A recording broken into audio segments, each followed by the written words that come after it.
Hello guys, ngayon po ay magluluto tayo ng adobong sitaw. Pero kailangan po nating isutay muna yung yung pork para matanggal yung taba niya. Kasi medyo mataba-taba siya. Tsaka malalaki yung yung hiwa. Isutay muna natin para maging brown. Ito po guys, nag-brown na siya. Pwede na nating ilagay yung sibuyas at saka yung bawang.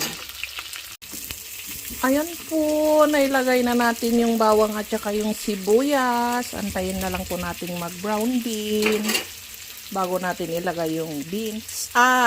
Sitaw pala. Uy, ayan, nag-brown na siya. Pwede na itits. Bango. Amoy kabuyas. Tapos, lagay natin yung sitaw.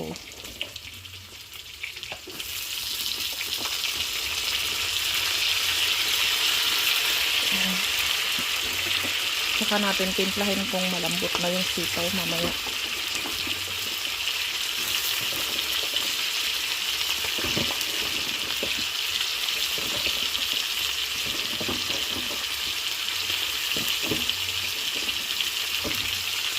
Yun.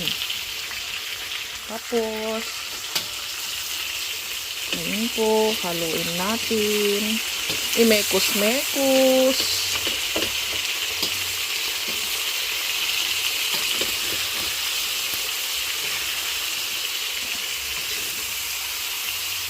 Mahirap talagang magmekos pagkahawak ang siti. Pero, kaya yan. Ayan, takpan natin. Takpan natin siya. Tignan natin. Charan!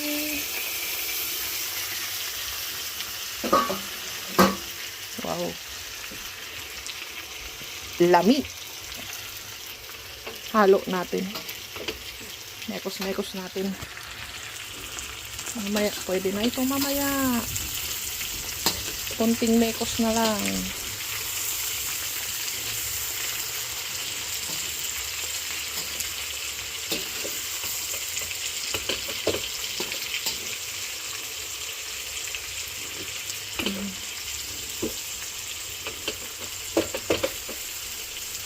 Tapos lagyan natin ng toyo.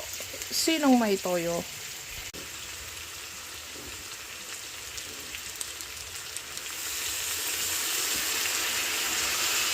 Yun. Charan! Pwede na ito. Luto na siya. Linagyan ko pala ng konting betchin guys para may lasa naman siya ng konti. Pwede na ito. Pwede nang kumain. Kain na na po. Kain na na guys.